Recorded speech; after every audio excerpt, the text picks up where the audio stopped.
Abusia ye mo ache ye mo ha esa mo adwo ebio edeba Ghana TV adaroma ye no hia sisi pa dia na chese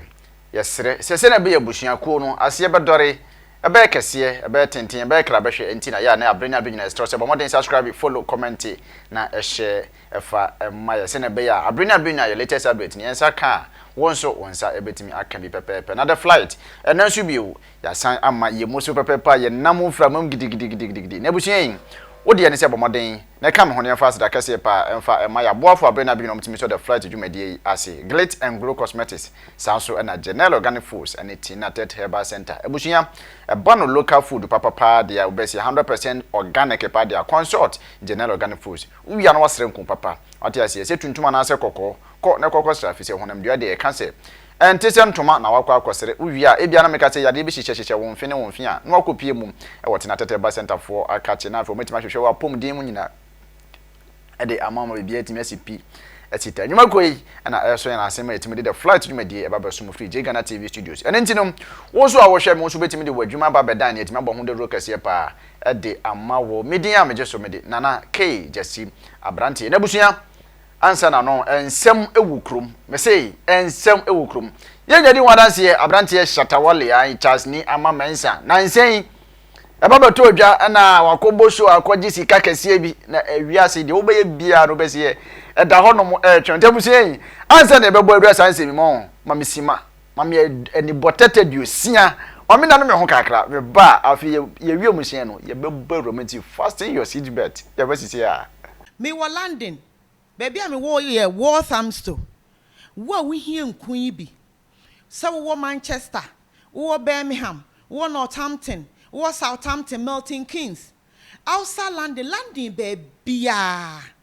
wo contact me mami wusu ya na se Helena baby a wo bia so far as I wo betua wo postage ye be postu e de abrel se wo ye kokko se wo ye tuntum wo ye ho ne ho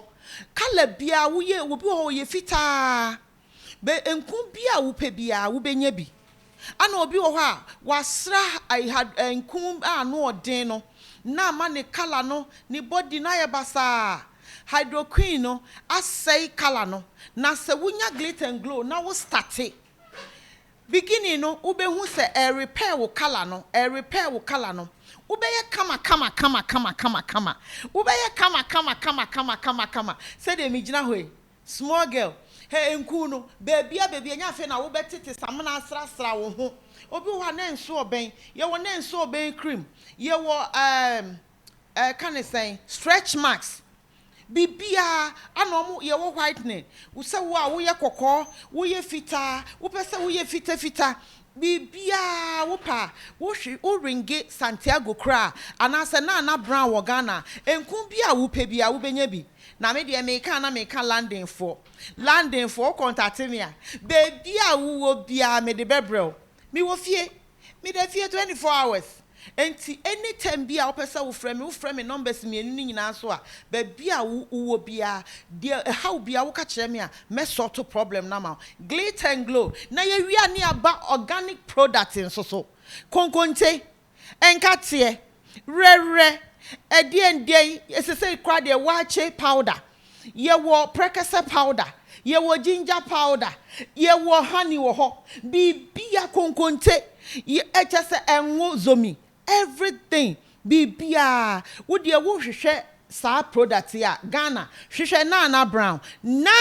brown anase Mr Santiago eba landing so a contact mami wusu ya Helena baby a wo bia no ye di bi bebro bibia wo ho wache powder kran so e wo ho enti bibia ni ho a wo hwehwe a won sanka enti ni nyina ye Glit and Glow for example, akwa bio Ghana TV eso eni audience abomode subscribe follow comment na share fam of fro na ba nya bi nyina no ya latest update no so wonsa etimi aka bi ma remfi say ya de aseda kese ne ma ya boafo abena bi no mtimi abo ya na chidom Glit and Glow Cosmetics sanso na General Organic Foods and Kinaata Herbal Center nti audience abomode eno mu konkodi dwa na afi bibia entimi enkoso kama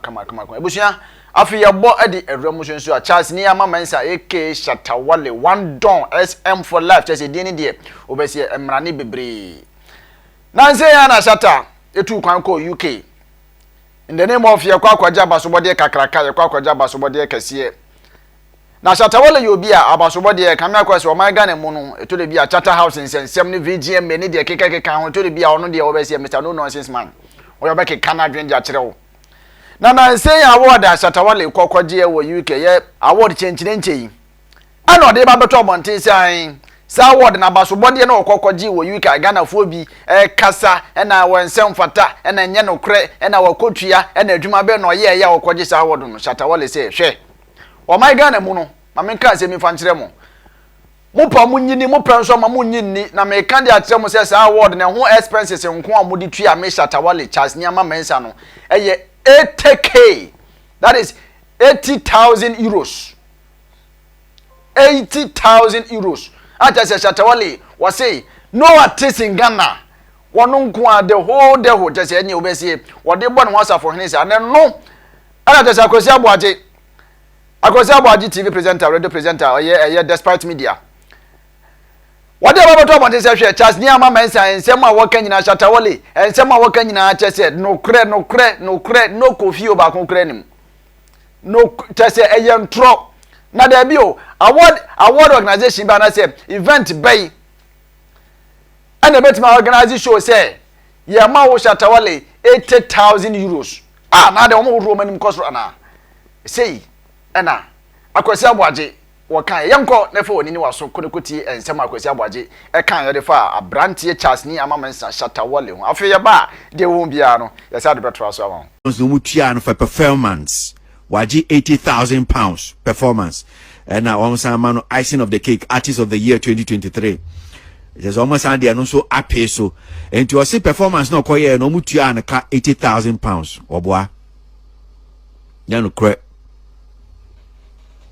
they be £80,000 oboa and conform £80,000 and keni almost from because £80,000 oboa they be £80,000 bra na yan yo ohene ye ma ye be bose ye ba be shower airport ye be ji baby ye be ji visa amount ye be ji visa amount woni team no girlfriend ye be ji visa amount ye be fly mo first class be perform £10,000 cry anya do am the amount enti mon kansem no who say oh kansem no akansem no to say be £80,000 okay fine £80,000 so metia but also the Ghana music no so what they so posan e di amount for so kwa kovrim the fact ni say yenim womo e bia womo ntimi but etie for a person so £80,000 and KOFI womo ntimi nkukuru £80,000 womo fa ma Shatta wale enya no kore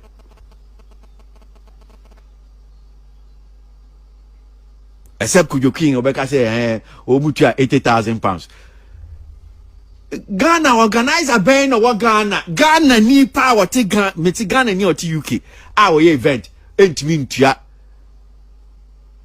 more than £20,000 krebedi va £20,000 ebedi omutua she Ghana ai na je se obi na de born no se nya obeye bia ebe dadi nya obeye bia ebe dadi aso se asem ya no kre anase enya no kre na busuan yi wanka se obese ene na wasomwa yeguso ye de akire Ghana TV ye se de beto fom bia no ye de ebeba aba besomo eya ma remfi se obebo moden subscribe wa like wa share what ya se na wa na gombia kese e de ama foforo nso atimi enya bia hwe de asira kese na be ma ya boafo abena bi no mtimi ye so the flat dwumadi yi ase general organic foods and Kinaata bar center sanso na great and grow cosmetics enti wo de se bo moden eno omo eni kita ho o my Ghana mu ewiase ama no ne ba bia no wo frɛ o ma se ne etie bia no betimi aboa wa ma opomden no ho nsem SCP SCT frisa bom din de ni nyina ejina de wudi ene de wono ene de wode kan wo nipadua eni eno ene ma wapom den esipi esita enti ba wode fa akwan pa no so na afia ne wo mo eni enkita ho besa mo achi bio me da se pa so otumi je bre ehweye na akopon ya adoma ebre se mu no besa no de ehye mu media me je so me de nana K Jesse Abrantie Macrao. Oh, Doc. Yes, and you walk, Doc. I want to know why you did. No, that's why she after said, you need to no, say the young cook. So, your stomach was up, said the young had been so sad become. Let them cry. The meaning said, if you be forcing it, I don't know. Test results natural say when you malaria on the moji. Yeah, 3D. Yes, malaria. Nani yem no so we no here. Tinatet tomac and a tinatet malake. Famano nano hobetono.